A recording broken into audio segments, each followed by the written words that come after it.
He's gonna take you back to the past to play the games and some he'd rather have a buffalo. Take a diarrhea dump in his ear. He'd rather eat the rotten of a roadkill skunk and down it with beer. He's the angriest gamer you've ever heard. He's the angry Nintendo nerd. He's the angry Atari Sega nerd. He's the angry video game nerd. In May of 2004, I gave a warning about a game called Dr. Jekyll and Mr. Hyde. I made it perfectly clear. Do not play this game. But from what I understand, people have played it. They didn't listen. But it wasn't their fault. I only showed about 1 minute of footage from the game, and even though I talked about it at great length, it didn't do any good. I called it a piece of shit. I called it an awful pile of steaming goat shit. But that was honoring it. I could have said anything, it wouldn't have mattered. I could have taken a shit on it, but my own shit would have been offended to lay on this loathsome piece of filth. Just the thought of covering this thing in doo-doo is like encasing it in gold. I curse the day I ever laid eyes on it. I curse the plastic that holds this abomination. My words are insufficient in describing the total insult to humanity that this game has provided. Everything that I've ever said and anything that anybody else has ever said is not enough. It must be shown.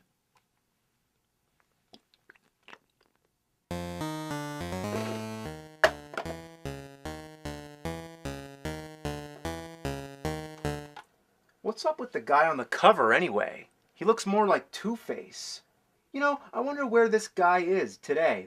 Did he even realize the magnitude of what he's taken part in? He's the one who made me want to play this game. He meets your eyes with this hypnotic gaze, luring you in, thinking that you're gonna play something cool.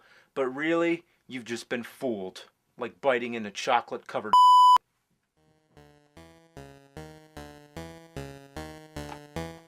You know this game was made by Toho? The same company that made the Godzilla films?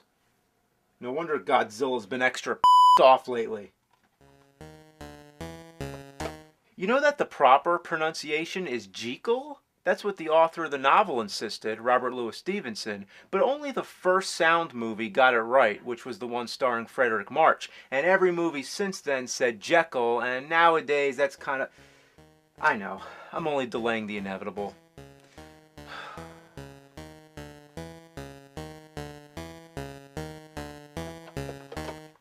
You know, puppy dogs in France in 1951 had a... Alright. Let's do this.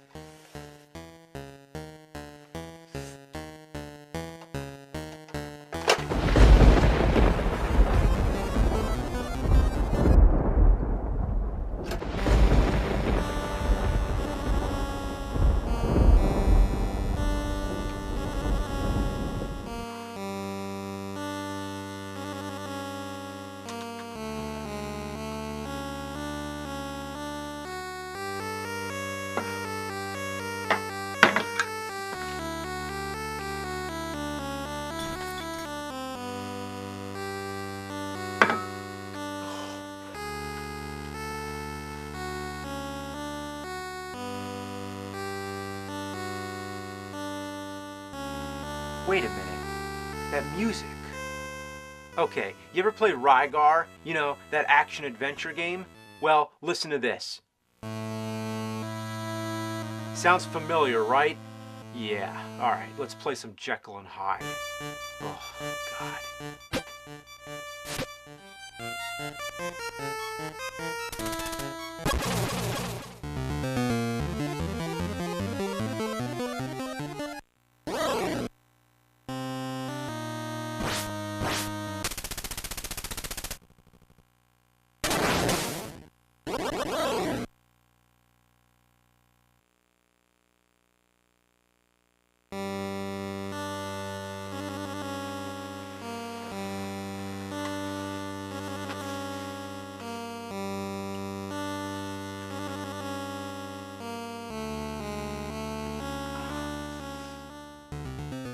Here's the deal. If you die as Jekyll, you turn into Hyde. Die as Hyde, the game's over. There's two ways to die as Hyde. Number one, the traditional way, getting hit too many times. Number two, getting as far as Jekyll. Yeah, you know whenever lightning strikes and you drop dead in your tracks for no apparent reason? Well, that's the reason. You got too far. You see, when you're playing as Hyde, you're actually playing the same stage that you played as Jekyll, but in reverse. So, if you reach the same spot where you died as Jekyll, as Hyde, then you die as Hyde. Wrap your head around that. The whole idea is to turn back into Jekyll. You do this by killing certain creatures which relieve your stress meter. Get the meter back down, and you go back to being Jekyll.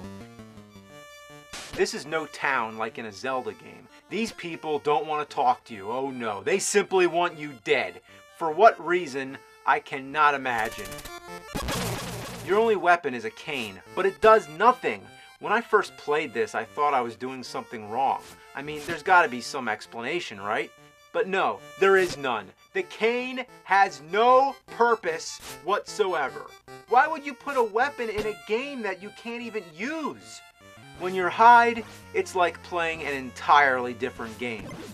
Ah, help, help, I can't walk backward. I'm getting scrolled. Even when the steps come, you're forced to jump. Even though the enemies here look far more threatening, you can actually fight back by shooting crazy projectiles that the game calls the Psycho Wave. Very creative. It certainly travels in a wave-like path, and yes, I'd call it psychotic too. With a pattern like that, you have to be lucky to hit anything. Oh, and guess how you pull off the move? By pressing up and B. Yeah, up and B. Not too cryptic, but not too obvious either. B punches, but why would you want to punch when you can shoot? It's not like you can run out of ammunition either, so the punch is worthless. The irony here is that when you're Jekyll, it's unplayable, but when you're Hyde, it actually starts to feel kinda like a game. But you're not supposed to let yourself become Hyde, as if bad is more fun than being good. That's the idea, right? Jekyll's good, Hyde is bad. So why do the townspeople hate Jekyll? Should it be Hyde they're fighting against? When you're Hyde, you're just defending yourself from evil monsters. You should be going around the town, beating people up, walking into bars, starting fights, getting drunk, women, and causing a ruckus. That's Mr. Hyde. No, instead, you're shooting fireballs at ghosts, demonic babies, and brains with legs. Now, I'm sure the same thing is on everybody's mind. Does any of that that happens in the game happen in the book? Well, I have read the book, and no, it doesn't.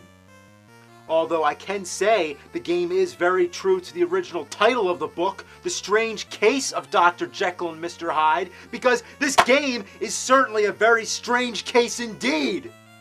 Supposedly the Japanese version has more levels, while the US version replaced them with some of the same levels repeated. So I guess the Japanese version is better?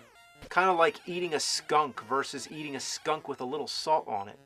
All you do is walk to the right. Don't stop for anything. It's not like you can attack anyway. Just keep walking and walking and walking and occasionally jumping or waiting for a spider to move. I'm actually out of breath from looking at this. Why do you walk so slow? You know what? It's not that you walk slow. You walk normal, like a real-life human being. But everybody else comes flying at you with all f***ing vinegar. What did the good doctor do to make everybody so upset? I could see the townspeople sitting at the local pub talking about him all day. Yeah, I see Jekyll. You see him? I see him walking. He just keeps walking. I don't like him. He's a He wears his underwear backwards. He has eyeballs for Well, according to the manual, Jekyll's on his way to his wedding, and the kid with the slingshot, named Billy Pones, has a crush on Dr. Jekyll's fiancée. Wow, I'm impressed. I didn't think there'd be a reason. But it doesn't explain all this other Who's this jackass with the bomb? Don't you just hate it when you're walking down the street minding your own business and somebody puts a bomb in front of you? This is the worst part of the game. If you get hit by the bomb, it takes half your life, and sometimes all of it. And the range of these bomb blasts is truly remarkable. You could be a mile away and it still hits you. And each level has about 1,000 of them. Why can't the bomb kill anyone else? Is the rest of the town immune to bomb explosions? Even the spiders don't die. Oh, these bees, go away! What happened? I killed a bee? I killed something! The only thing you can kill in the whole game, and it's a little tiny stupid bee! There's a gravedigger throwing dirt in your face, there's a hunter shooting ducks out of the sky that conveniently drop on your head, and there's a singing lady who hurts you with her musical notes. Honestly, that's the explanation that they use in the manual. Her singing is so bad, it hurts you. Not at all like the music we hear the whole game. I'm getting pwned by Billy Pwns. I'm getting charged by women in pink dresses. I'm getting mutilated by rabid dogs and off cats.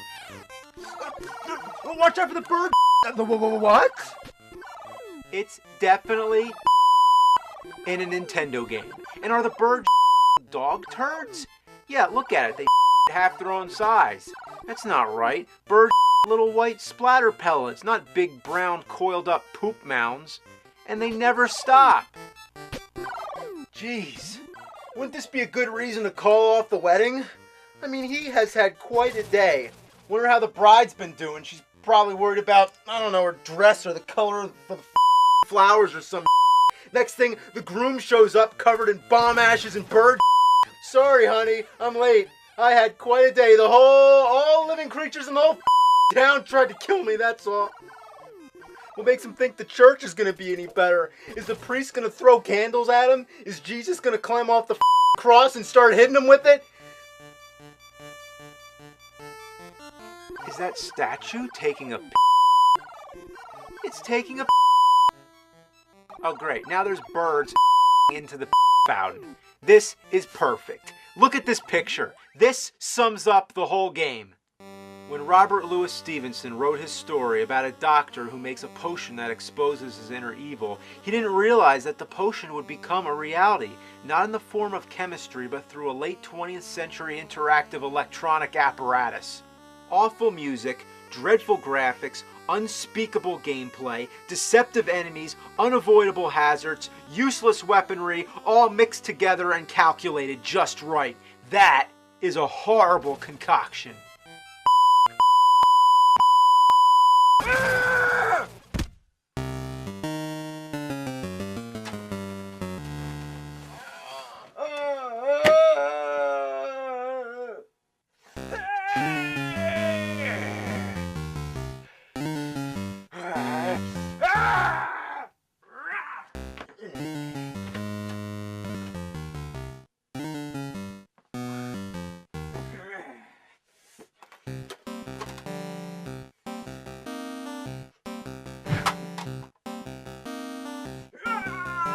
Robert Louis Stevenson, you ruined my life!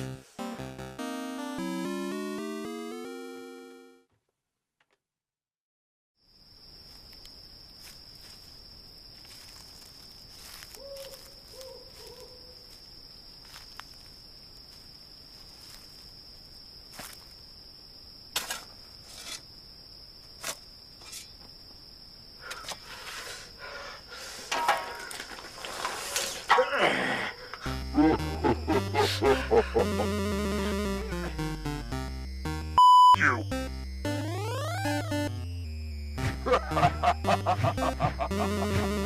I am the devil!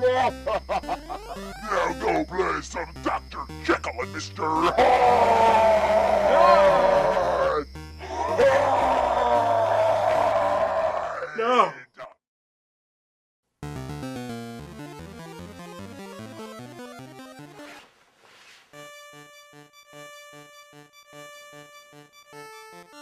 I think I get it. Why, it's the best game ever made. It's more than a game. It exposes the dual nature of the human spirit. The only way to win the game is to be Jekyll, but you want to be Hyde so you can shoot. You see, it's a constant battle between good and evil, and Jekyll must stay farther along his path than Hyde. If Hyde gains the lead, then evil will triumph over good, and that's the true conflict of the human soul. And to deny the evil completely would only force it into the subconscious mind, like a city broken into different social classes. People don't want to step outside their own boundaries, like Jekyll wandering into the wrong section of town. He's unwelcome. Nevertheless, he must abide by his own good nature. No wonder the cane doesn't work. The game does not reward you for acting upon your malevolent intentions. It's a proposed guideline for a set of morality rules to be programmed in real life. It uses the Victorian era as a fundamental depiction of outward respectability and inward lust. It's a metaphor for social and geographical fragmentation. It alludes to the Freud theory of repression, in which unacceptable desires or impulses are excluded from the conscious mind and left to operate on their own in the unconscious. Or you could just say, the game sucks.